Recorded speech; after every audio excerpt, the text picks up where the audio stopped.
é muito emocionante e o pastor Levi pediu para que eu fizesse um breve relato da minha passagem por aqui. E nós chegamos aqui num momento da nossa existência, minha vida familiar. Nós casamos em Londrina e já viemos para Curitiba, frequentamos a Central há algum tempo, depois fomos para Santa Catarina, moramos em Santa Catarina 8 anos, e quando voltamos de lá já viemos para Redondeza aqui e começamos a frequentar a igreja, que não era esse templo aqui, era aquele nosso templo pequeno, todo gótico, e que em algum momento aí eu comecei como diácono, de diácono fui a presbítero, e como presbítero ficamos aí longos anos, e em dado momento da nossa história, né, nós entendemos aqui o conselho que deveríamos comprar o terreno que é onde está aí o estacionamento. Compramos o terreno e começamos a pensar em construir esse templo. E aí foram os projetos, com o conselho. O nosso engenheiro foi o nosso amado José Klutzkowski, presbítero, que encabeçou como engenheiro para poder fazer acontecer, e o conselho atuando para que isso era um enorme desafio. E tivemos o primeiro grande desafio, que foi fazer com que a prefeitura nos permitisse construir, porque eles queriam que nós mantivéssemos um templo a exemplo que nós já tínhamos. E eu me lembro que, conversando com o secretário, estávamos lá conversando com o secretário e brincamos com ele: você tem que pedir permissão para os cupins, então. Porque os cupins já tinham tomado o templo antigo. E aí, num acordo que fizemos com a prefeitura, concordamos que eles reconstruíssem a réplica que está lá no Parque do Alemão. Se você ainda não conhece o nosso templo do Parque do Alemão, convido você a ir conhecer, porque realmente é emocionante ver aquele templo que está lá erguido como uma relíquia da nossa cidade, como algo memorável da nossa cidade, da nossa igreja presbiteriana aqui da Silva Jardim. E nesse tempo todo, como presbítero, aí já nesse templo lindo, maravilhoso, casou aqui minhas duas filhas. E no casamento da caçula, a primeira já havia sido casada, fizemos aqui o casamento, e aí era muita gente, não cabia aqui. Aí pegamos o salão social, botamos um telão e avisamos a todos os convidados que quem chegasse depois de um certo horário ia para lá, porque não cabia aqui. E assim foi feito. E nós tínhamos que fazer algumas mudanças lá no salão social ali. E o pastor Barros era o pastor, meu pastor, é até hoje, meu pastor querido, amado. E estava eu na segunda-feira com algumas pessoas me ajudando a recolocar as coisas no lugar. E aí recebo uma informação de que o pastor Barros e o pastor Mário estavam no gabinete e estavam querendo falar comigo. Eu falei: misericórdia, vamos chamar a atenção porque eu mexi nessas coisas aqui. Aí fui para lá, falei: agora a coisa pegou para o meu lado. E eu vou lá, aí eles pedem para me sentar, e eu falo: ai, o que vai acontecer aqui? Os dois me chamaram aqui. Aí estou sentado e o pastor Barros me faz o convite para que eu e a minha esposa, juntamente com ele, pudéssemos assumir a recém-congregação da Filadélfia, lá no bairro do Novo Mundo. Ele havia alugado um pequeno barracãozinho e ainda não havia ocorrido nenhum culto. Ele juntou as duas turmas de discipulado, de reunião semanal, que ele tinha um grupo e a mesma tinha outro grupo, que eram dois grupos grandes da igreja. E ele falou: vamos juntar os dois grupos e vamos fazer a congregação. E eu me lembro que ele falou: você vai pregar o primeiro culto. E aí eu preguei o primeiro culto. E eu tive, naquele momento, um toque do Espírito Santo dizendo assim para mim: eles são ovelhas sem pastor. E você precisa ser pastor. Mas isso nunca havia passado pela minha cabeça, ser pastor. E aí começamos como presbítero, eu e a minha esposa. Minha esposa foi fazer seminário, fazer nosso seminário daqui. E daí ela me convidou a fazer junto, e eu fui fazer 2 matérias. E para encerrar a história, essa breve história, me lembro que eu estava fazendo 2 matérias, porque eu não estava fazendo todo as matérias. Fazia só 2 matérias, porque havia essa possibilidade na época. E eu gostava muito de querer aprender 2 matérias lá, Velho Testamento, e o pastor Frank, como é psicólogo, ele dava uma matéria de psicologia, eu falei, eu quero ver. E ao cabo de alguns meses, eu chamei minha esposa e falei para ela, não vai dar para continuar. As minhas atividades empresariais, mais a congregação, eu falei, não dá, eu tenho que parar. E naquela noite que eu disse que eu ia parar, eu sonhei. Deus falando ao meu coração no sonho, que eu não somente não devia parar, como fazer todas as matérias. Aí eu falei para ela, falei, eu tive um sonho essa noite. E o sonho era que eu deveria fazer todas as matérias. Mas eu não tenho como. E ela falou, se vira, agora é contigo. Eu fiz então, falei com ela, vou fazer o teste do Gedeão. Eu vou falar com o pastor Frank, que era o diretor da escola, e vou dizer para ele que eu vou parar, que eu não tenho como fazer. E ele vai ter que dizer para mim que eu tenho que fazer, e tenho que fazer todas as matérias. Ele vai ter que dizer para mim. Se ele disser para mim, então eu sei que é de Deus. Aí eu fui, mas eu falei que era de Gedeão, 2 testes. Aí marquei com ele, fiz a reunião com ele e falei para ele. Falei para ele que eu ia parar. Ele deu um tapa na mesa, aquele jeitão do Frank, né? Deu um tapa na mesa e disse assim, quando que você vai entender que Deus te chamou para o ministério? Eu falei, ai, misericórdia. Agora deu, né? E a segunda foi que eu falei para ele assim, olha, rapaz, eu já tenho idade. E você vai fazer eu fazer seminário, fazer vestibular? Essa era a segunda. Você vai fazer eu fazer o vestibular? Ele falou assim para mim, o que você tem de estrada de presbítero? Vai ter que fazer vestibular? Eu vou falar com o conselho da faculdade e eles te liberam do vestibular. Eu falei, foi a segunda. E aí, aqui estou eu. Pastor, já há 20 anos, considerando o tempo da faculdade. A nossa congregação, com seus 4 anos de congregação, já se tornou igreja no nosso templo. E essa aqui é a nossa mãe. Vocês são os responsáveis por nós estarmos lá. E eu louvo a Deus por isso, porque mudou toda a minha vida. Louvo a Deus por isso, estar aqui hoje, podendo compartilhar a palavra do Senhor com vocês. É emocionante poder vê-los. A maioria de vocês eu não conheço, alguns eu tive o privilégio já de abraçar e ser abraçado, por conta de ser do nosso tempo, né? Ali, faz alguns aninhos só. Mas é um privilégio grande, pastores, pastor Levi, Renato, pastor Barros, nosso querido presbítero, né, já quase jubilado. E é para a gente um prazer enorme, eu e minha esposa.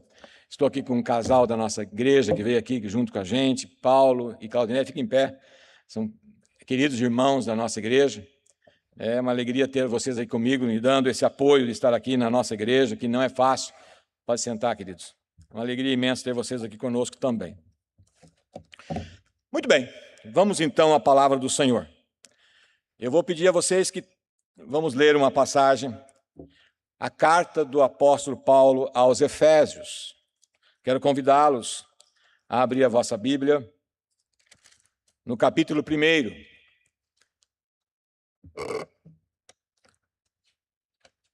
Nós vamos fazer uma leitura um pouquinho longa, mas necessária. Vamos ler o capítulo 1 completo, mas vamos pregar sobre algumas outras passagens. Mas precisamos ter o contexto. Capítulo 1 da carta de Paulo aos Efésios. Assim diz a palavra do Senhor. Paulo, apóstolo de Cristo Jesus, por vontade de Deus, aos santos que vivem em Éfeso e fiéis em Cristo Jesus. Graça a vós outros e paz da parte de Deus, nosso Pai, e do Senhor Jesus Cristo. Bendito Deus e Pai do nosso Senhor Jesus Cristo, que nos tem abençoado com toda sorte de bênção espiritual nas regiões celestiais em Cristo. Assim como nos escolheu nele, antes da fundação do mundo, para sermos santos e irrepreensíveis perante ele em amor. nos predestinou para Ele, para a adoção de filhos por meio de Jesus Cristo, segundo o beneplácito da sua vontade, para louvor da glória da sua graça que Ele nos concedeu gratuitamente no amado, no qual temos a redenção, pelo seu sangue, a remissão dos pecados, segundo a riqueza da sua graça, que Deus derramou abundantemente sobre nós em toda a sabedoria e prudência, desvendando-nos o mistério da sua vontade, segundo o seu beneplácito que propusera em Cristo, de fazer convergir nele, Cristo, na dispensação da plenitude dos tempos, todas as coisas, tanto as do céu como as da terra.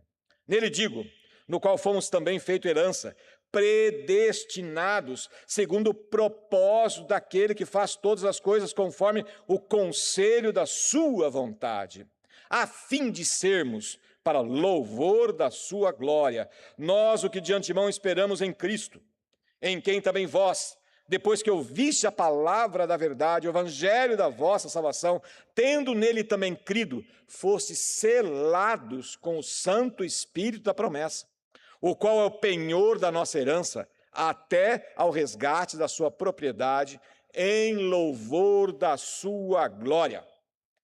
Por isso também eu, tendo ouvido a fé que há entre vós no Senhor Jesus e o amor para com todos os santos, não cesso de dar graças por vós, fazendo menção em vós nas minhas orações, para que o Deus do nosso Senhor Jesus Cristo, o Pai da glória, vos conceda espírito de sabedoria e de revelação no pleno conhecimento dele, Cristo.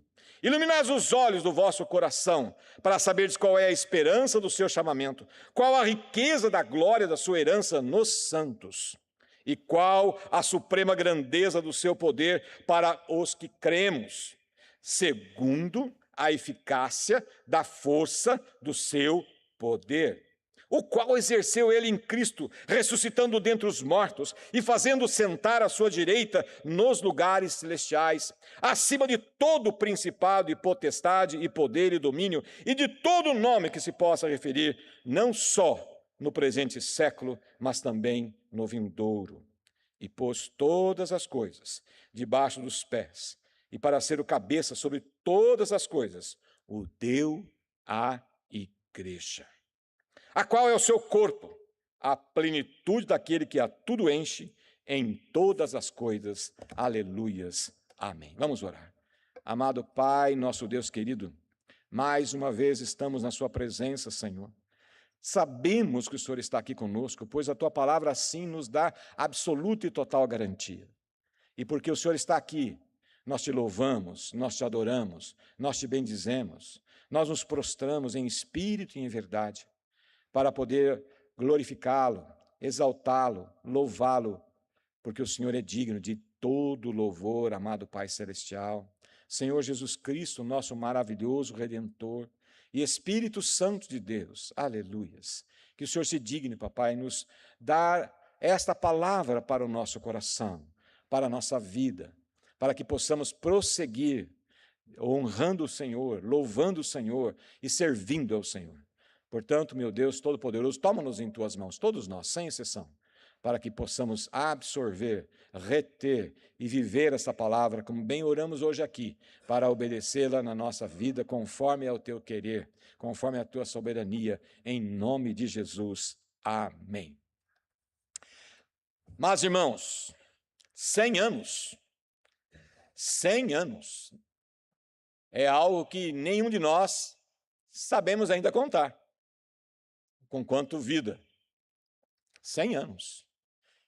Isso é um grande privilégio. Isso é, sem dúvida nenhuma, algo extraordinário ao chegarmos até aqui com uma igreja pujante como essa.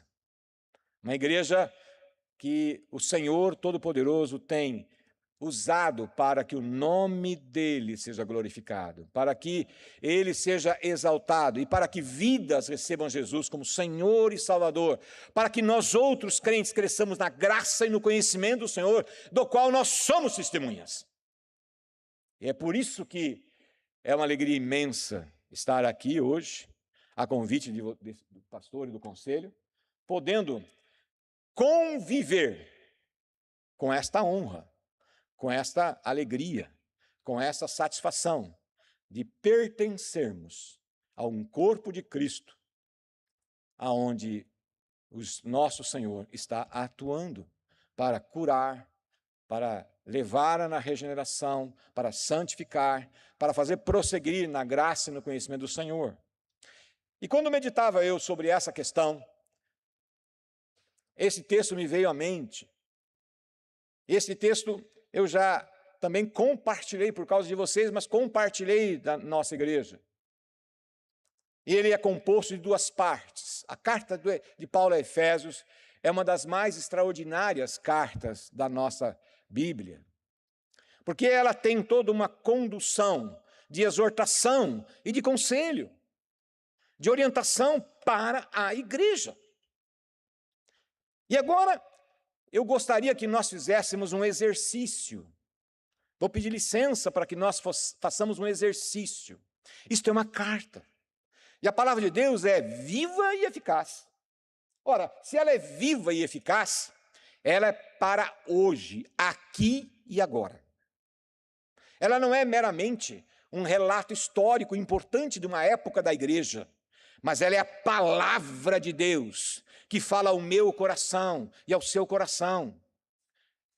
Ela é para que nós possamos ouvir o próprio Deus. E coube a Ele usar esse processo de trazer a palavra dele escrita, para que nós, ao nos depararmos com ela, possamos ouvir a voz de Deus. Portanto, eu fico muito à vontade de fazer o exercício conosco, de que essa carta foi escrita para a Igreja Presbiteriana da Silva Jardim deste dia. E é assim, porque isso eu quis ler a carta toda, essa parte toda, do primeiro capítulo. Porque é uma carta escrita para nós outros. É para a igreja. Uma igreja que está vencendo, evoluindo, crescendo e seguindo todo aquilo que o próprio Deus tem dirigido a ela. Então queremos nos ater um pouco mais nos versículos 15 à frente, mas passando nos versículos anteriores. Observem claramente que ele vai dizer assim no versículo 15. Por isso, ele começa com essa preposição, por, e a condição pronominal demonstrativa isso. Por isso, que é uma palavra composta. Por isso. Isso nos remonta aos versículos anteriores, que ele foi falando, e agora, a partir do 15, ele vai orar. Primeiro, ele trouxe para a igreja a orientação, o ensino, muito fundamental para uma igreja. E a partir do versículo 15, então ele vai orar com a igreja, ainda que não presente na igreja. Mas ele se inclui na igreja. Ele faz questão de dizer que faz parte da igreja, para orar ao Senhor pela igreja. Então, até o versículo 14, ele traz orientações para a igreja. Por quê? Porque é muito importante que nós, como igreja, entendamos o nosso tempo, o momento que nós estamos. E o momento da igreja da época era um momento difícil. A igreja estava crescendo e ele diz, eu ouvi boas notícias a respeito de vocês. Mas a igreja era uma igreja que tinha vários desafios. Era uma igreja que foi fincada numa cidade extremamente idólatra. Naquela cidade havia um templo memorável para a época, da deusa Diana, e ela era conhecida em todo o reino, de todo o Império Romano, como uma cidade estratégica comercialmente, economicamente e religiosamente. Então, quando Paulo escreve para a igreja que ele havia recebido boas notícias dessa igreja, juntamente com as boas notícias estavam como a igreja estava vivendo essas questões, enfrentando as questões, que era uma luta incessante entre esse paganismo da cidade e entre a perseguição judaica. Então essas duas coisas andavam conjuntamente para gerar um grande desafio para a igreja. E Paulo escreve para a igreja, como alguém que ama profundamente a igreja. E eu não tenho dúvida que o nosso Senhor, usando dessa palavra escrita, fala para nós outros hoje. E o desafio que nós temos hoje é algo tremendo, porque Qual é o desafio do nosso tempo? A igreja ainda no Brasil não tem uma perseguição explícita, mas está uma perseguição velada de maneira extremamente forte. Quando nós falamos de igreja, o texto vai dizer para nós que a igreja é o corpo de Cristo. Ele é o cabeça. E nós somos o corpo. Você é corpo de Cristo. Eu sou corpo. Fazemos parte desse corpo de Cristo. Aonde? Como igreja? Não só aqui. A igreja não é essa estrutura linda que nós estamos vendo aqui. A igreja somos nós lá fora. Somos nós no dia a dia. Somos nós vivendo as experiências do nosso dia, no trabalho, na família, dentro de casa, nas pessoas que nós convivemos, na circunvizinhança. Isso é igreja. E essa perseguição já é notória, ainda que não explícita, como eu acabei de falar. Nós somos desafiados a todo tempo a definir que esses valores e princípios que nós aprendemos na palavra de Deus sejam reais e verdadeiros no nosso dia a dia. A começar em casa, a começar com a nossa família, a começar com aquelas pessoas que estão conosco. E também as pessoas que não creem em Cristo, ou se tem uma religião que diz que é cristã, mas não tem uma vivência pautada na palavra de Deus, nos valores e princípios, e nós somos desafiados como igreja a nos posicionar. E nós sabemos que isso só vai aumentar a cada dia. Portanto, meus irmãos, o que Paulo explica para a igreja antes de orar? Primeiro, ele vai ali no versículo 4, ele vai dizer assim para a igreja: vocês são escolhidos pelo Pai. Escolhidos pelo Pai. Vocês receberam não somente a escolha, mas Deus predestinou para Ele mesmo. Comecemos a perceber a grandiosidade desse ensino de Paulo. Ele está dizendo, vocês são predestinados, predestinados. Para quem? Para Ele. Jesus, quando vai à cruz, entrega a sua vida por mim e por você. Nesse momento, nós estamos sendo levados a fazer parte integrante do corpo de Cristo. Somos predestinados pelo Pai. E vamos ser escolhidos por Ele para sermos o quê? Seguidores de Cristo. E nos predestinou para isso. Essa é a primeira grande diferença. Às vezes o mundo nos questiona com outras teologias, com outras questões, dizendo que nós somos quem somos em Cristo, porque Ele nos escolheu. Nós não escolhemos Ele, foi Ele que nos escolheu. E há algumas teologias que dizem, não, somos nós que escolhemos. Não vamos entrar nesse mérito. Mas o texto é claro, quando diz que é Deus que te escolheu e te predestinou para Ele. Segundo lugar, ele vai dizer no versículo 5 que Ele remiu pelo Filho. Ele nos remiu. O que é remiu? Nos perdoou e nos deu algo extraordinário que nos fez filho dele. A adoção de filhos por meio de Jesus Cristo, segundo a sua soberana vontade. Quem pode questionar a Deus? Quem pode dizer que Ele está errado em ter me escolhido e ter escolhido você? Ele é soberano para nos escolher. E te escolheu. O teu nome está escrito no livro da vida e ninguém tira, quer nos céus, quer na terra. Isso é tremendo. Nós não podemos perder de vista. Paulo está tentando dizer para a igreja, atentem para isso. Atentem para isso. A perseguição é iminente. A condição de lutar nesse mundo pela fé é algo sério. Mas não percam de vista que você é um filho, é uma filha de Deus, adotado. Adotado. E ele vai dizendo ainda na sequência do versículo 13, selados pelo Espírito Santo, depois que ouvisse a palavra da verdade, o evangelho da vossa salvação, tendo nele crido, fosse selados com o Santo Espírito da promessa. Essa palavra selo, para nós hoje em dia, perdeu um pouco a sua eficácia.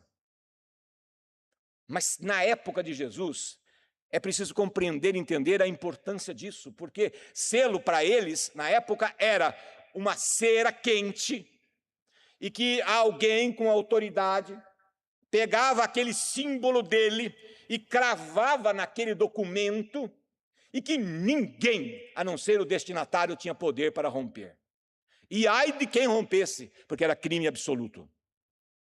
Portanto, quando ele está dizendo o que Paulo está dizendo para a igreja, vocês são selados. E quem selou? O próprio Deus. E quem tem autoridade para quebrar esse selo? Ninguém.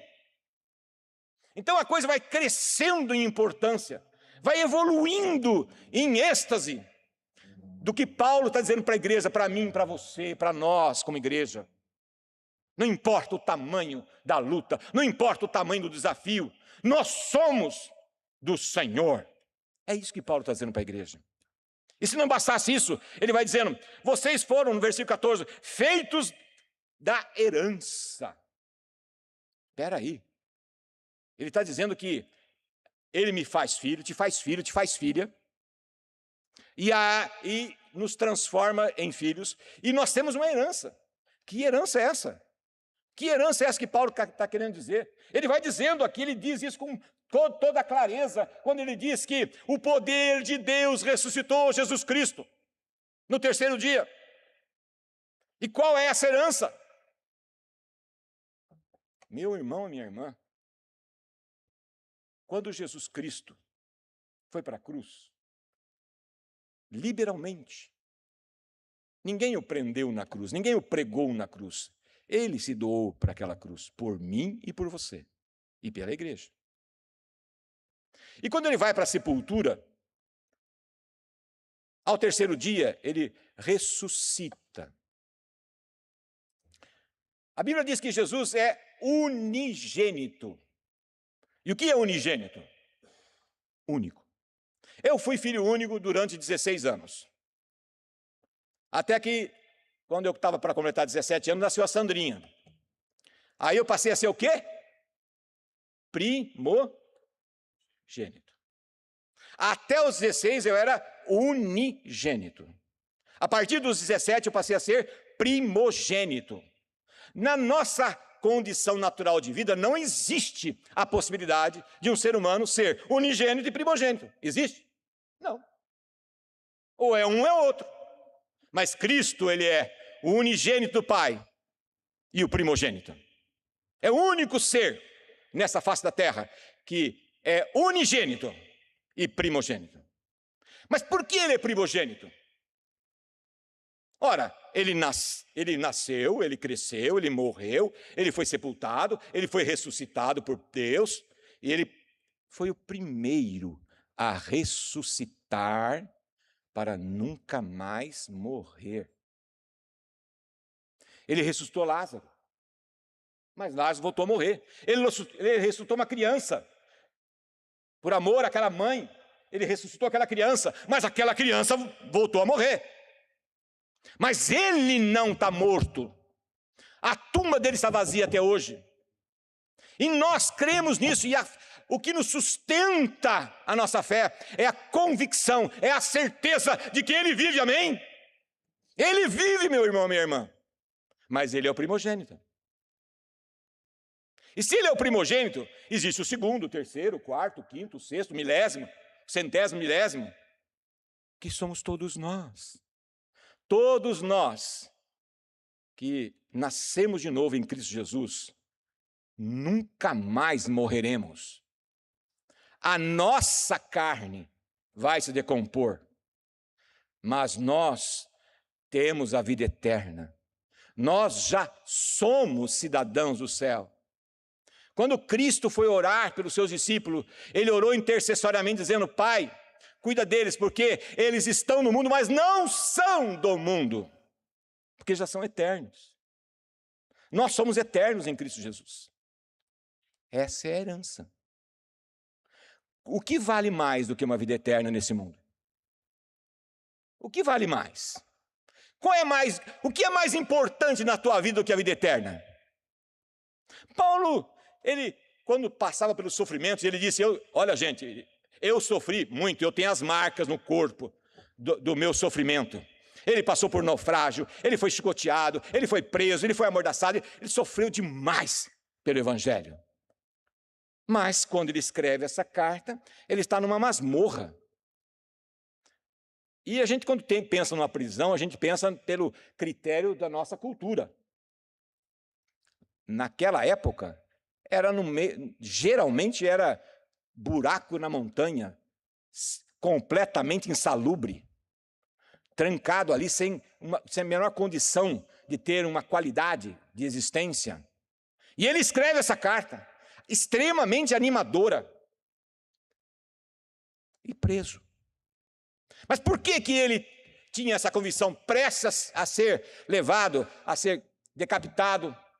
Ele estava feliz, porque ele dizia com ele mesmo: eu sei que o meu Redentor vive, e sei para onde eu vou. E eu costumo dizer sempre assim: se um bandido, qualquer um bandido, nos assaltar na rua e desferir um tiro na nossa cabeça e nos matar, ele acabou de nos promover. Ele acabou de nos dar o que é infinitamente melhor. O Paulo dizia, e eu concordo com ele: olha, estar lá com Cristo é infinitamente melhor. Mas estar com a minha esposa que eu amo, com os meus netos que eu amo, com as minhas filhas, com vocês, estar aqui nessa igreja é muito bom. É muito bom. Então, eu não sei bem o que escolher. Eu tenho que ser sincero que eu compactuo dele. Porque ele tem nos dado uma vida de qualidade em Cristo Jesus. Então a vida que eu tenho aqui, ela é boa. Mas eu sei que lá com ele será infinitamente melhor. É isso que Paulo está explicando para a igreja. Mas ele conclui esse pensamento quando ele diz assim: destinados lá para o louvor da glória de Deus. Nós somos destinados, ele fez tudo isso. Ele explicou tudo isso para deixar claro para a igreja, para mim, para você, hoje, que o fato de nós sermos alçados à condição de filho de Deus, por Jesus Cristo, ter nos levado à condição de termos o Espírito Santo dentro de nós sermos selados com essa promessa, que é algo que nenhuma pessoa quer na terra ou nos céus pode reverter. Nós somos, portanto, destinados para louvor da glória dele. Quando nós observamos tudo isso, nós vamos ver que Paulo está explicando para a igreja: vocês têm tudo isso para louvor da glória de Deus. Mas quando ele entra no versículo 17, acompanhem comigo, ele vai dizer: para que o Deus do nosso Senhor Jesus Cristo, o Pai da glória. No versículo 6, olhem lá, no versículo 6, ele diz: para louvor da glória da sua graça que ele nos concedeu gratuitamente no amado. No versículo 12, ele vai dizendo: a fim de sermos para louvor da sua glória. E no 14, ele vai dizer: o qual é o penhor da nossa herança até o resgate da sua propriedade, em louvor da sua glória. Até aqui, esses 3 versículos, por isso que eu fiz questão de ler até o versículo 14, ele está dizendo para a igreja: Deus escolheu vocês para louvor da glória dele. E vocês são escolhidos para viver em amor. Ele começa dizendo isso lá no versículo 15. No versículo 15, ele vai dizer assim: por isso também eu tenho ouvido a fé que há entre vocês, em vós, o Senhor Jesus, e o amor para com todos os santos. E aí nós começamos a compreender quando ele entra em oração. Ele vai orar por você. Eu tomo posse da palavra, eu tomo posse dessa palavra. Eu espero que você tome posse dessa palavra, que essa oração do apóstolo Paulo é para nós hoje, aqui e agora. Ele está orando ao Pai com a igreja, dizendo que agora, depois de entender tudo isso, agora nós temos que ir ao Pai da glória, para buscar nele, Pai da glória, o que ser e o que fazer. O que ser e o que fazer. Ele diz quais são os nossos privilégios. Até aqui ele está dizendo para a igreja o que nós somos em Cristo. Mas agora ele começa a dizer em oração o que nós temos que ser e fazer. Quando nós recebemos instrução, principalmente quando essa instrução vem do Espírito Santo, ela aumenta em responsabilidade. Essa igreja tem 100 anos. É como se nós todos hoje aqui estivéssemos numa corrida de bastão.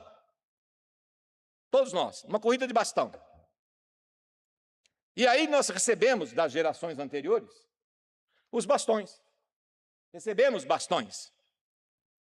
Agora nós temos que passar esses bastões, porque a igreja presbiteriana da Silva Jardim precisa mais 100 anos no mínimo.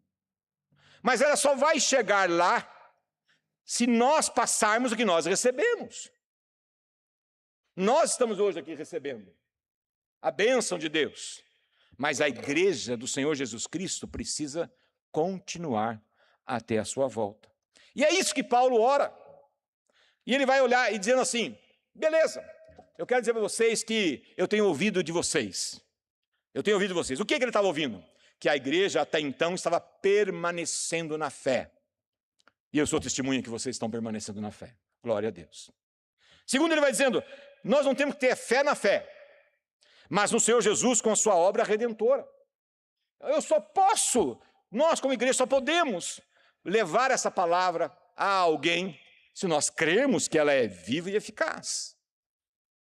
E quando nós cremos nisso, nós somos testemunhas. E quando nós somos testemunhas, nós não precisamos ser eruditos da palavra de Deus. Nós temos que conhecer a palavra.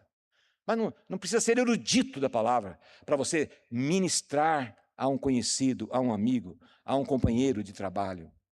Porque essa é a nossa incumbência. Terceiro, ele vai dizer que a fé que não ama, ela não é uma fé exequível. A fé que ama, ela é ativa. Por isso que ele está dizendo aqui que nós temos que exercer a nossa fé, exercer aquilo que Deus nos deu, exercer todo esse privilégio que Ele nos deu em amor. E amor, dentro da ótica de Deus, é a que nós conhecemos no Calvário. É se dando, se doando. Esse é o amor de Deus. Não é o amor egoísta, onde eu vou para receber algo. Por isso que a palavra é clara quando diz, melhor é dar do que receber. Melhor é dar do que receber. Porque nós somos constituídos como corpo de Cristo para dar, porque Ele deu. E claro que nós não vamos ser um Cristo, nós estamos crescendo na graça e no conhecimento do Senhor, estamos evoluindo a cada dia. Mas nós temos que ser como a lua. Quem já viu uma lua cheia? Num céu limpo? É lindo ou é feio? É lindo demais.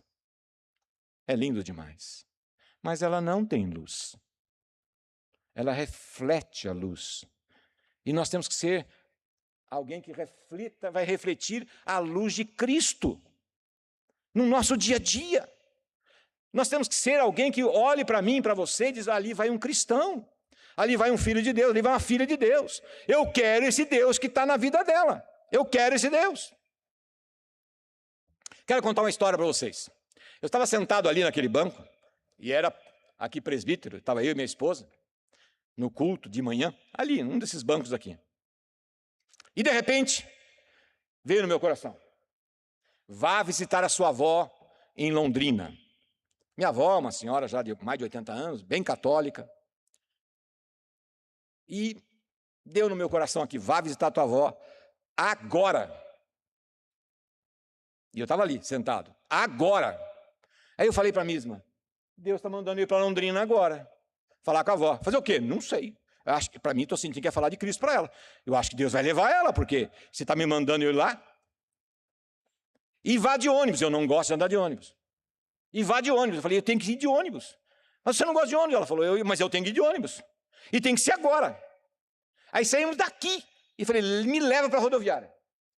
Me leva para a rodoviária. Agora. E saímos daqui para a rodoviária. Aí cheguei na rodoviária, fui no guichê da Garcia e passagem para Londrina, agora. Ah, senhor, está tudo lotado, só às 18 horas. Falei, então não entendi nada. Ué, se está me falando para ir agora e não tem passagem, Só que estava sentado um senhor do lado e falou assim, você quer ir para Londrina agora? Eu falei, quero. Eu comprei a passagem, mas recebi uma informação da minha empresa que eu só tenho que ir à noite. Eu te vendo a tua, você comprou para mim. Falei, fechou. Comprei a passagem dele, fui na bancada, no banco dele e sentei. E era logo após o almoço, não tinha almoçado, entrei no ônibus e na saída aqui já me deu um soninho e eu dei uma cochilada. Ponta Grossa, eu me acordo com a pessoa que estava do meu lado, uma moça alta, grandona, sentada do meu lado, bem vestida. Falou, o senhor me dá licença? Aí eu falei, pois não. Ela levantou e pegou uma caixa de chocolate. Aquelas caixas sortidas. Falou, o senhor quer? Ela caiu em desgraça, porque eu sou chocolatra, né? E aí falei, claro que eu quero. Claro que eu quero. E aí começamos a comer. Juntos ali, ela me dava e eu comia. E aí a conversa começou a fluir. E aí o senhor falou para mim, fala de mim para ela. Fala de mim para ela. Como é que eu vou falar? Como é que eu começo? Como é que eu chego? E de repente deu, e eu comecei a falar de Cristo para ela. E ela se interessou muito, e nós começamos a conversar, e conversar, e conversar. E a minha esposa brinca comigo que eu falo baixinho, né? Vocês estão vendo que eu falo baixinho, né? Aí, estamos conversando ali, e daí a pouco chegamos na parada, e descemos conversando, e falando de Jesus, e ela foi se interessando, e fazendo perguntas, e eu falando, e foi aquela conversa gostosa. Em dado momento, ela perguntou, o que eu faço para aceitar esse Jesus? Eu falei, vamos orar aqui, minha filha, vamos orar aqui. E nós começamos a orar, e ela aceitou Jesus, ali comigo. Quando eu terminei de orar, a pessoa que estava sentada na frente, vira para nós, põe o queixo sobre o banco, olhando para nós, e diz assim, eu quero esse Jesus que você falou para ela. Eu quero esse Jesus que você falou para ela. Aí eu parei, olhei para ela e falei, você ouviu tudo? Ela falou, eu ouvi tudo. Ouvi tudo que vocês falaram, e eu quero esse Jesus. Aí eu virei para a moça e falei assim, ora você com ela. Ela falou, eu vou orar? Eu falei, ora. Você agora acabou de orar comigo? Ora com ela. E ela orou com ela. Essa moça era advogada da Sanepar. E estava indo para Londrina trabalhar. E as duas começaram a conversar ali. E a moça da frente também era da Sanepar. E também morava na mesma rua dela, só que longe. E as duas começaram a conversar. Só que enquanto elas estão conversando, um senhor que estava do outro lado virou para mim e falou assim, eu também quero esse Jesus. Eu também quero esse Jesus. E aí eu falei com ele. E ele aceitou Jesus. E quando nós descemos, eu fui para a casa da minha avó, aquelas duas foram juntas, porque ambas trabalhavam na Sanepar, foram juntas, aquele homem sumiu, nunca mais vi, e fui para a casa da avó. Aí chego na avó, ela me recebe, eu gostava muito dela, ela gostava muito de mim, começamos a conversar, e aí eu senti, não é com ela. Veio no coração, não é com ela, eu falei, vó, eu falei de Jesus, ela falou, meu filho, você sabe que eu amo Jesus. Mas ela era católica, ela tinha os seus ritos, né? Ela falou, eu amo Jesus, sempre amei Jesus. Eu falei, minha avó, então... E eu vi que não era com ela. Aí eu orei com ela, voltei para casa. À noite, já no ônibus. Fiz bate e volta. E voltei para casa. Meus irmãos e minhas irmãs, quando nós entendemos que nós somos ferramenta de Deus, nós somos o próprio Cristo andando nessa terra. Ele usa você e a mim, independente de quem nós somos e como estamos, desde que nós tenhamos a compreensão do que Paulo está nos ensinando. Paulo está dizendo para nós outros que ele, Deus, é o cabeça da igreja. Mas o texto é tão rico que ele vai falando, ele vai concluindo o texto aqui embaixo, nos últimos versículos, vai dizendo, a partir do versículo 20, vamos ler o 19.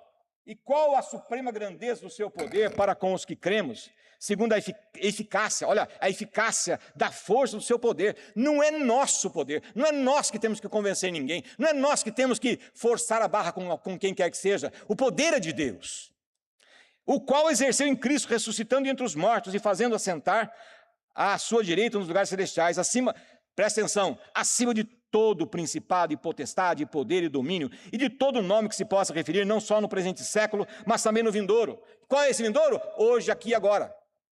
Século vindouro, hoje, aqui e agora. E pôs todas as coisas debaixo dos pés, para ser o cabeça sobre todas as coisas. O deu à igreja, a qual é o seu corpo, a plenitude daquele que é tudo e enche em todas as coisas. Que autoridade é essa que ele deu para a igreja? Não é ser mandona, não é impingir nas pessoas, na marra, o que quer que seja. É o poder de amar. E o amor a tudo constrange, o amor a tudo resolve. E o que nós temos que amar, meus irmãos? Amar os crentes, porque ele escreveu para os crentes, mas também os não convertidos. Essa é a minha incumbência, até eu morrer é a tua incumbência. Amar ao outro como Cristo nos amou. Quando nós entendemos isso, é isso que Paulo tentou explicar, é isso que Paulo explicou no começo, falando, vocês têm um privilégio enorme, vocês têm algo que é imensurável. Não tenha medo, não fique vivendo uma vida fechada, porque o poder de Deus está sobre você e em você. Abra sua boca, mas em amor. Que quando isso for feito, então vai faltar cadeira nessa igreja. Veja, isso não é uma palavra de exortação. Quem sou eu para exortar a vocês? É o apóstolo Paulo. Primeiro ele diz o que nós somos, quem nós somos em Cristo Jesus. Depois ele vai dizendo o que para nós? Ação. Vamos agir. Eu fiquei muito satisfeito que o pastor Levi me contou que vocês já estão entrando num novo processo de discipulado. Glória a Deus. É isso mesmo. Nós fomos chamados para pregar, ensinar e discipular. E para isso, existem os métodos, as ferramentas que essa igreja está disponibilizando. Louvado seja o Senhor. Por isso, meus amados irmãos, eu ouso dizer que essa carta foi escrita para a Igreja Presbiteriana da Silva Jardim. E eu os desafio a chegar em casa e ler de novo esse primeiro capítulo da carta do Paulo aos Efésios. Desafio mesmo. E leia como sendo para você. Pegue a carta, ore ao Senhor e pegue essa carta para você. Leia a carta como é o Espírito Santo falando ao seu coração. Deixa fluir e ouça o que Deus tem de propósito para a sua vida, para a nossa vida e para essa igreja para os próximos 100 anos. Em nome de Jesus.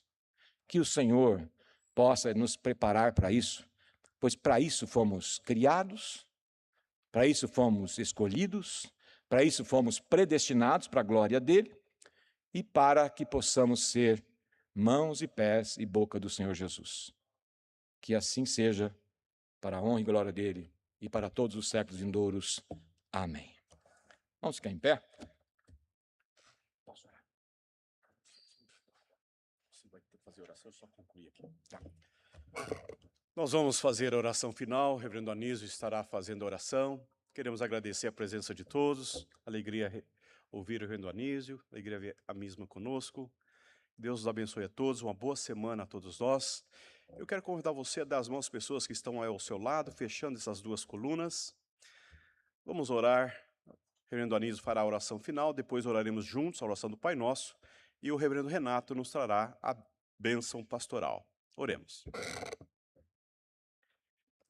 Nosso Deus, bendito Pai Celestial, obrigado, papai, de coração, por esse teu povo reunido aqui nesse santo lugar, prestando culto exclusivamente ao Senhor. Nessa comunhão íntima que o Senhor nos favorece, nos dando, ó Deus, esse privilégio tão grande de poder orar, louvar e ouvir o Senhor. Ó Pai querido, que o Senhor possa nos levar a crescer cada dia mais e mais na graça e no conhecimento do Senhor, para glorificar o Senhor, para exaltar o Senhor, para que a nossa vida, a nossa existência possa ser, ó Pai, uma vida de testemunho, pelo amor, primeiramente pelo amor que o Senhor tem depositado sobre nós e em nós, e depois onde nós possamos compartilhar esse amor para todas as pessoas que o Senhor colocar em nosso caminho. É dessa forma que